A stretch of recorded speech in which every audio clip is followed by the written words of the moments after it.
Welcome to Corrections Reflections Podcast, a platform dedicated to individuals who've experienced incarceration. When I was 19 years old, I made a decision that would change my life. Eventually, I would find myself in prison. And when I got out, I made it my mission to help give those who faced incarceration a voice. If you haven't already got my book, you can find it on Amazon.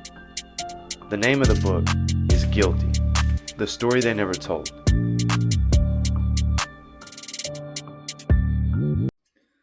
So, Boo, Yes, sir. start by telling the camera who you are and where you grew up. Okay.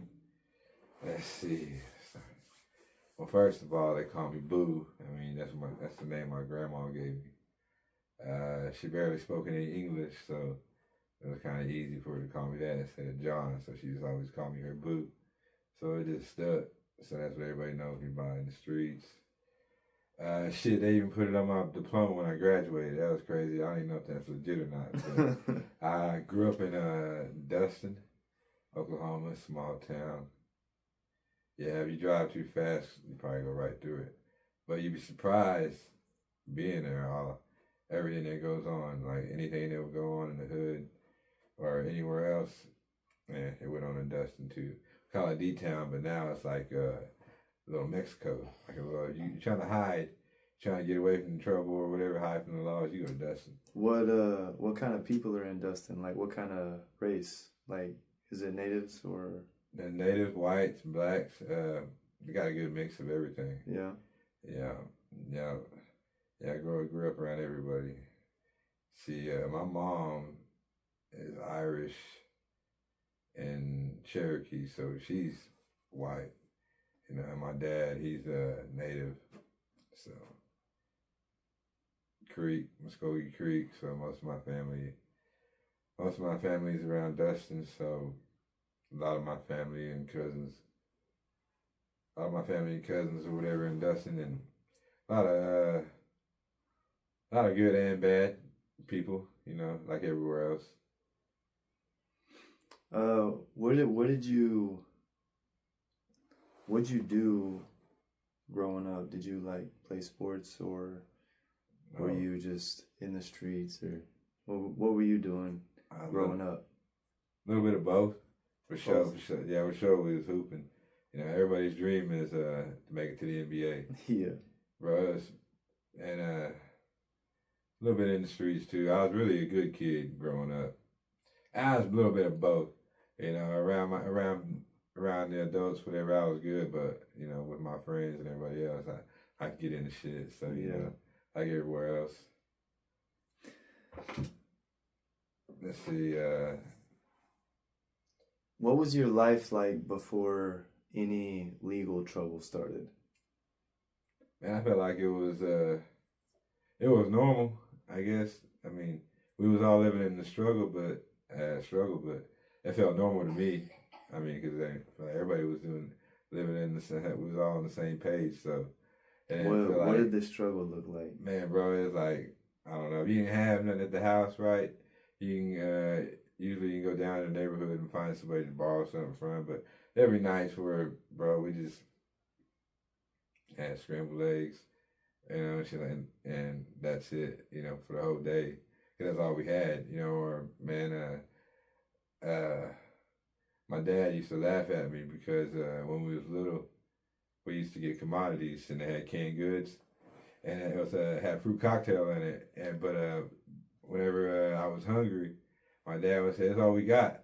So when I grew up, I would tell people, "Hey, let me get some of that. All you got?" And they're like, "What the hell is he talking about?" And then finally I had to tell them it was fruit cocktail. But that shit was bomb though. Bro, but there was times, man, that we had to worry about the lights being on, bro, water being off. You know, it's just, but my mom and dad, they try to work hard to provide, but we had a lot of family where I lived at, so it was kind of, you know, if we really needed something, we could try to lean on somebody, you know, and try to ask for some help. But, yeah, that's always nice. Yeah, that shit. You know, at times ain't like that no more. It's real family oriented. So it's way different. So I feel blessed to actually be a part of it. That's right. Where do you think things started going in the wrong direction for you? Bro, I can think back. I can almost pinpoint the day it happened. It happened. Yeah, bro. It was like it still feel like it was just yesterday. Man, we had big hoop dreams, whatever, and I'm gonna start by where it began at. I had a cousin that we all treated as a brother. So, and he was our brother. So so we went undefeated my freshman year. He got to be a part of it, but he was like my best friend. He was actually all of our best friend. Matthew Wayne Pigeon, rest in peace. But yeah, the day he died was probably the day I just turned to alcohol and drugs. It wasn't the very first time I used, but after that, it was like every day. It was like I had no way to cope. It was like I just lost my best friend. We had big plans. I remember he was really good at basketball. He's probably my favorite player. I felt like he was going to go to the NBA and be the best player. Our coaches used to think that before he died, that every year after that, we was going to be state champs. Yeah, he's that good. His uncle was Eric Coley. He played for TU. And he used to take him to the practices when he was like 7th grade. And man, he used to bust their ass. He used to shake them up, cross them up. It was like something special. So we just knew. He just like getting in trouble though. Boy, he could fight. So man, he would always get into fights all the time. But he had hands though. He had hands, so he was something special. We just knew he was gonna be something. Like he was gonna be he was our ticket out. It felt like. I don't want to say it like that, whatever, but I just knew he was going to go do something. He was going to play pro. He was just good at everything, man. But the day he passed away, it was like all of our family just took it. Took it hard. Yeah. What happened? Man.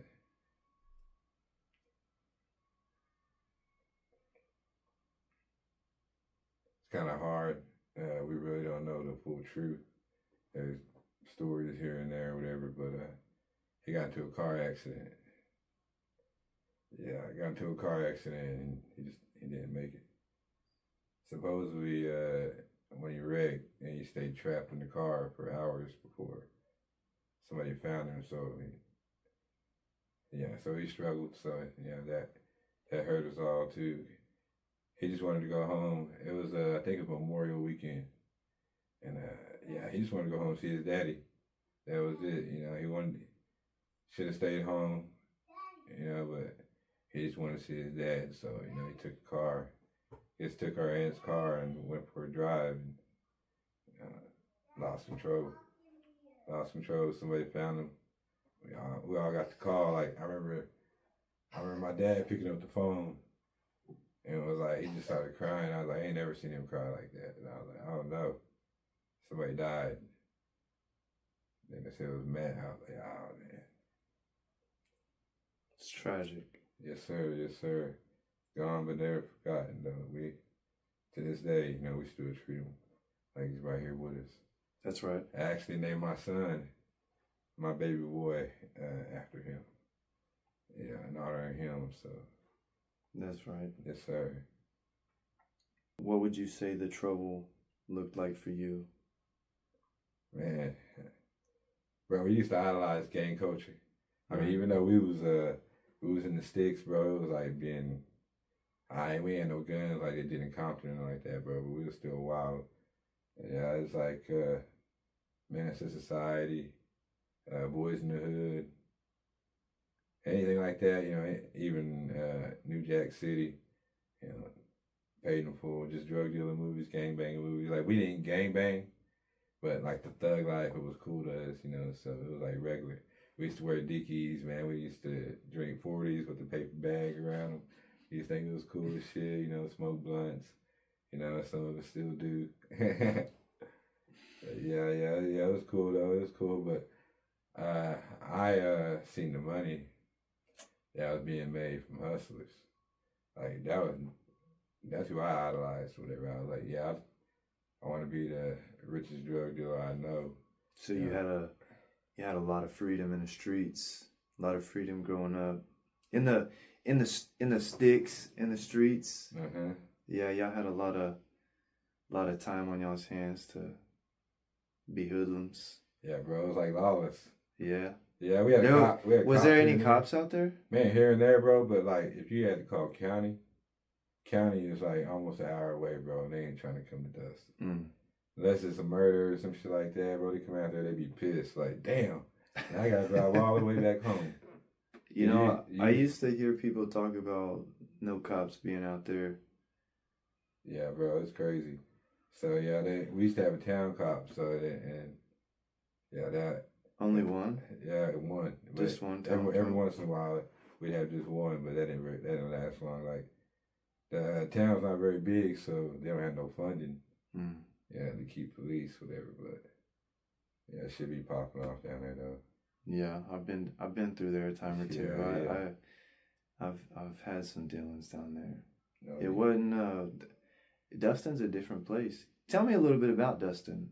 man, it's like being in Mexico. I would say, I'm bro. telling you, it's a different place. It's weird. Bro, it's crazy. It's dark. Yeah, when lights go out, man, everything's just going on behind closed doors, bro. It's Man. like, that's crazy. I used to make a lot of money out of there, believe it or not. Yeah.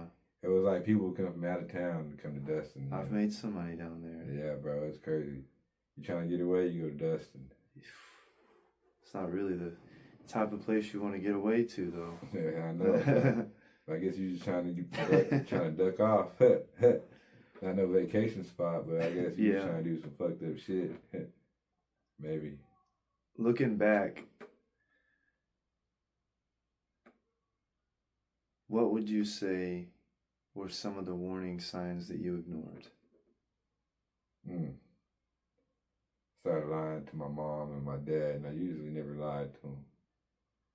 Started hiding what I was doing. Bro, then I just started doing what I wanted to do. Not like they didn't try to discipline me. I guess I was irresponsibly responsible.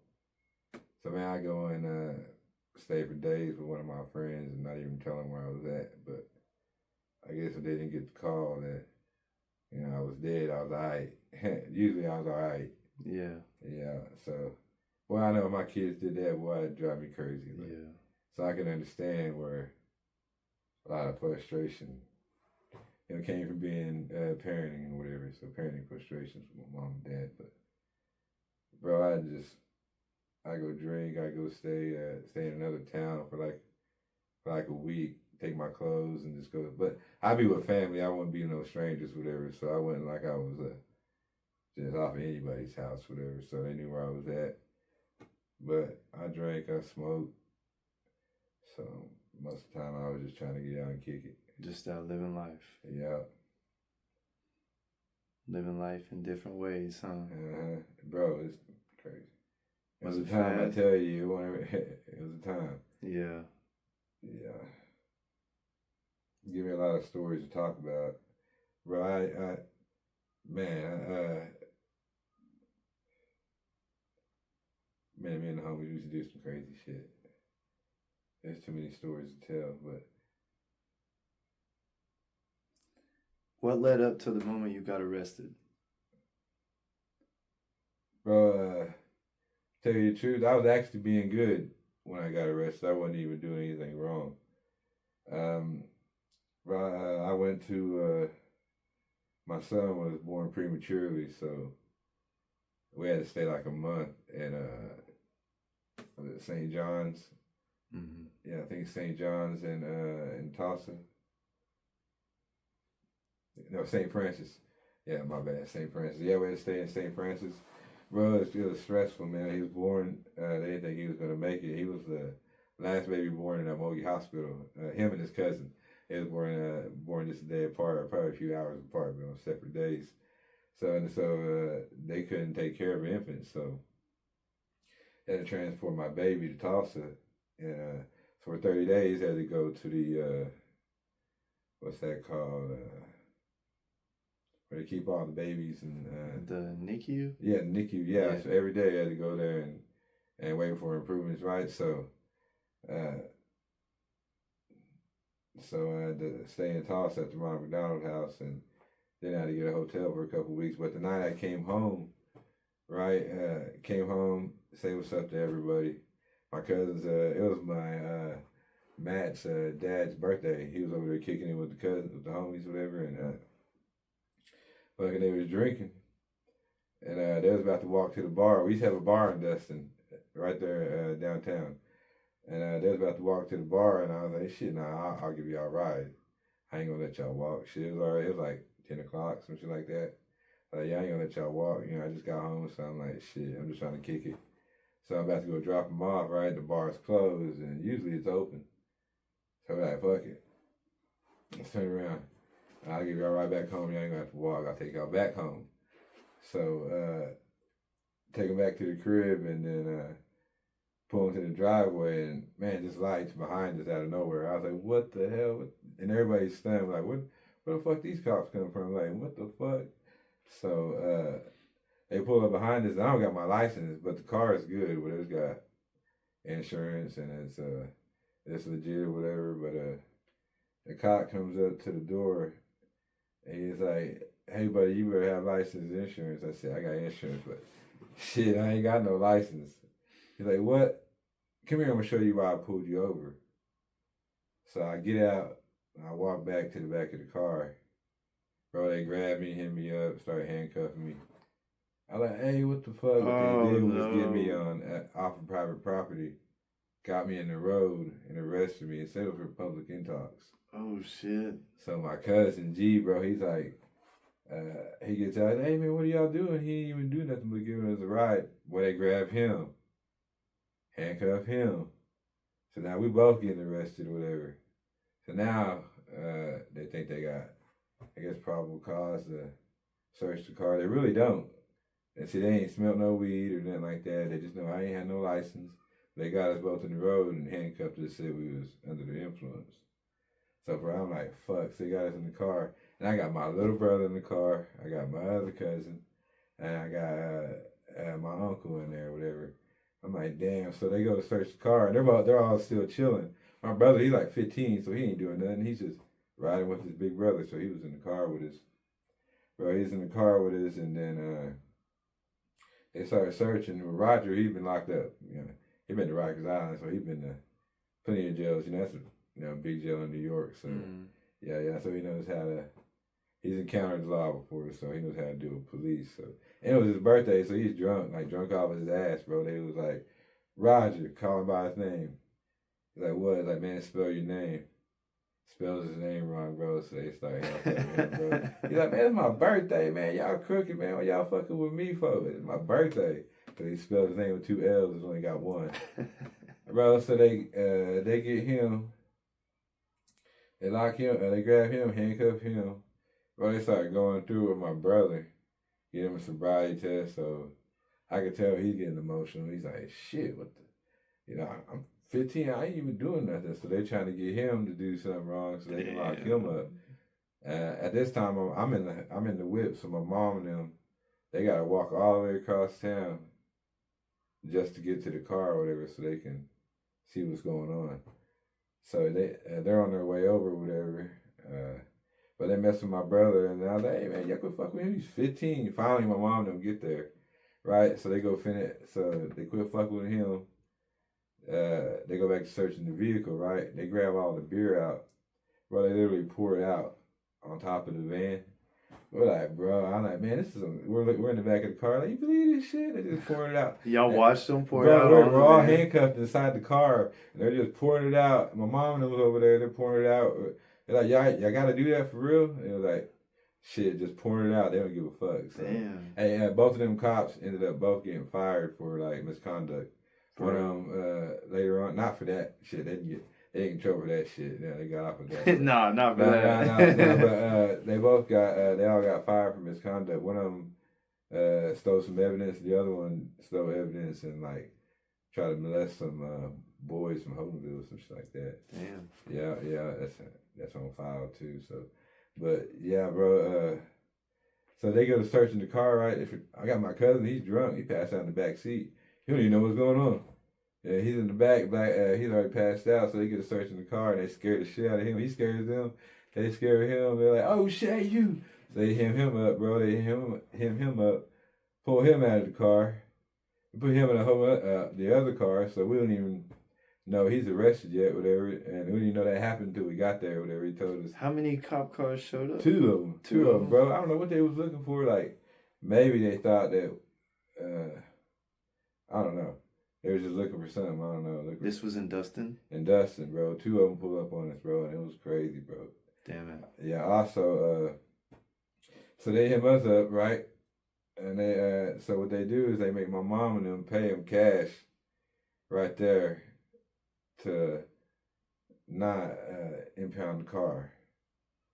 Crooked. Yeah, bro, so they paid them $150 right there, and then they said, "Oh, you want to pick it up with Tumpkin?" I was like, shit. So they paid the money right there. Took us to jail, Holdenville, Hughes County, at the dungeon. Bro, that's probably like, Omogi County is bad as far as dangerous and filthy, whatever. Hughes County is like way filthier. It's down in basically like a damn storm cellar full of water type shit, whatever. Bro, it stinks, ugly, small. Bro, there's no walking room. It's like literally the bullpen is like this big, and then the catwalk is like the hallway. You know how you walk on the tiers and shit. That's our catwalk, whatever. And the cells are all. It's like an old school. It's pretty small, ain't it? Bro, yeah. Hey, we got there. They was booking us in, right? And I was like, man, what the hell am I even arrested for? So they don't tell us our charge. You'll find out. So they got a board right there. You look through this little bean hole, whatever, where they serve the trays and shit. And on this board, they'll tell you your charges. And so they didn't have our charges up there yet. So when we got there, they started booking us in. And they're like, "Roger, you back already?" I was like, "Damn right." And so he been there, so he get friendly. He know everybody by name. He been there before. So he started cutting up, make us feel more comfortable. Yeah, we're about to go to jail, but we're all laughing and shit because of him. I didn't know he had tattoos. It's like, and you still got the Wild Bill tattoo on your shoulder. I was like, "Damn, Roger, he's black," so I didn't know he was tatted. And shit, so I said, "Damn, learn something new every day." But he's like, "Man, I'm gonna be here for a minute. I got a warrant." I was like, "Ah, damn, y'all probably get out tomorrow." I said, "For real, you think so?" I said, "Shit, I ain't trying to go to jail." And my first time, I'm like, "Fuck," but I knew, bro. I felt like growing up, it was inevitable. Like eventually, I was gonna go to jail. I don't want to make it seem like that, but like, bro, I was doing shit, whatever, getting in trouble, whatever. I wasn't stealing shit, but I was hustling a little bit, whatever. Selling sacks and selling weed. And it was bound to happen. Yeah, it was bound to happen, whatever. Like I was riding dirty all the time, smoking, riding around, whatever. But we got there, bro, and they started booking us in. So, and then where we go lay down at, bro, it's like I said, it's like this, and it was dark. We can't see shit, so we're all on the floor. When they bring my other cousin in, then that's whenever my Uncle Roger was like, "Ah, man, y'all crooked as hell." He wasn't even with us. Hey, bro, we started laughing, bro. He's like, "Roger," he was in the back. He goes, Bill's like, "Yeah, man, I was back there with you." And he's like, "Damn, man." He's like, "That's fucked up." Hey, man, that's some funny shit. He's like, "Oh, shit, damn, it's my birthday, man. Y'all leave me alone. Y'all leave me alone, man." Damn, Roger. Hey, Uncle Rod, shout out Uncle Rod. That's so funny. Uncle Rod, he went right to the floor and, man, he got comfortable, went to sleep, started snoring. We was like, "Damn, he already asleep." I was like, "Man, I can't even go to sleep." Eventually, he passed out, bro. And when you wake up, bro, they was doing trays right above us. So the line light is in the goes right to that bean hole, and the bullpen is right there. It's like all the benches where you sit to eat, bro, and that's where we was all asleep at. Wake up, everybody's around us like, "Hey, what the fuck?" I said, I don't know if you ever seen Cheech and Chong's Nice Dreams. Have you ever seen a Cheech and Chong movie? I'm not a big movie watcher, Yeah, but bro, have you ever seen one? There's this dude that looks like a chicken, and he's got a long mohawk, and like, so, bro, I wake up and I'm like, and motherfucker is like clucking like a chicken. I'm like, "What the fuck is this? That dude from the movie?" Like, "Oh hell no!" Like, you get up, like, "Oh damn!" Everybody sets up at the same time. We was like, "Damn, jail. We're in jail." So now we're trying to look on the board to see what our charges are.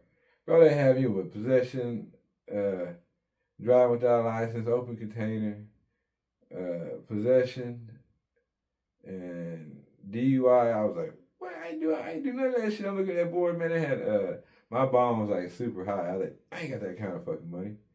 I was like, damn. So like my cousins, they all look at theirs, regular shit. Possession, public intox, and then my uncle Roger had warrants, so he was staying. So yeah, he got comfortable. He was already looking for who had the cigarettes and shit. Bro, it's hard did the charges stick? Oh, with me, bro. When we got up to court, we got up there, right? So mind you, we ain't got no attorneys or nothing, right? So they gonna let us plead without nothing. So I'm sitting in there, and we just started kind of chopping it up because we were looking at our charges. It said possession. I was like, bet it's gonna charge me with possession. Fuck, that's a misdemeanor sitting on there. I was like, hell yeah, because all the other shit, and it was like a little ticket. I was like, oh yeah, this is minor right here. Not knowing the repercussions that it's a subsequent offense. And once you get one possession charge, everything after that it's a felony. What is it? Just possession of marijuana? It was just possession of marijuana then. Really? Bro, and yeah, it was real. It was way different back then. It's crazy to have my medical card like I earned it. I earned my right to smoke. And then did all that time for possession of weed. Really, everything I got caught with, have been arrested for, has pretty much been weed. A couple of alcohol offenses, whatever, but nothing major on that, whatever, but just weed. So yeah, bro, so they was like, we got out there, so me and my cousins, that's how I got arrested with my family. Arrested with was my family, so looking at our charges, like, oh shit. So bro, they started hollering ass, cussing ass, y'all shut the fuck up, y'all ain't supposed to be talking. Like, damn. Then they was like, all right, so they called me up, so I'm laughing, right? I said, how you plead? I said, not guilty. I didn't do this shit. And they was like, take it back downstairs. I'm like, hey, wait a minute. What I gotta say? What I gotta say to go home today? You plead guilty. You go home right now. Get you a ticket, and go out there and set a payment plan. Ah shit, yeah, I'm guilty. Yeah, I did that shit. So guilty, bro. Yeah, shit, guilty. Shout out, guilty, baby. Yeah, get the brand. Holler at them. Yeah, on Etsy. But yeah. So man, guilty, whatever, and I got my little ticket. I like, shit, I'll pay that shit, Bro, and I was like, not knowing, the consequences. Hold up, time out. They put you in jail and gave you a ticket?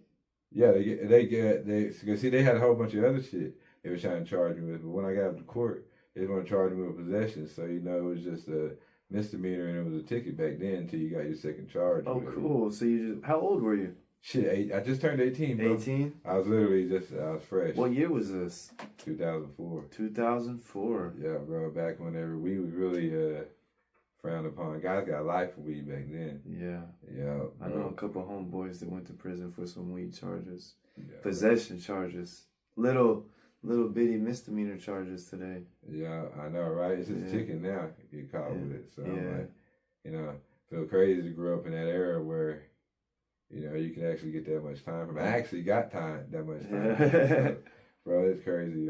But I'm a weed connoisseur. How do you say that? Yeah, connoisseurs. Yeah. Or a connoisseur. Yeah, it's kind of like my, my little medicine or whatever. So I agree with that. Yeah. What was your life like after you got out that time?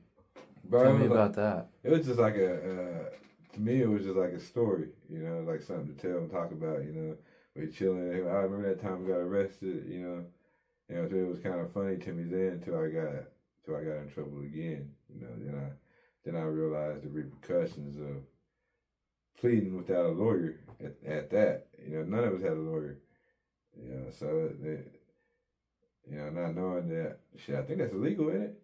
I'm pretty sure I was supposed to be able to plead without they didn't give me the right to have anybody to represent me. You didn't have a public defender? No, nothing, bro. They just took our pleas right there. They didn't even give you the chance to have a lawyer? Nah, bro. They was about to take me back to jail. I was like, wait, hold on. What I gotta do? I got to plead guilty. Oh yeah, they got your ass, bro. And them, okay. So they charged me with possession. They charged my cousin with possession, right? So I'm like, he asked me. they never showed us no weed, right? We didn't never see no weed. He was like, did you ever see any weed? He's like, nah, man, they didn't show us nothing they found. Bro, I ain't have any on me. My cousin had some, right? So we go home, I go looking in the car, I find it. I'm like, what the fuck we get arrested for?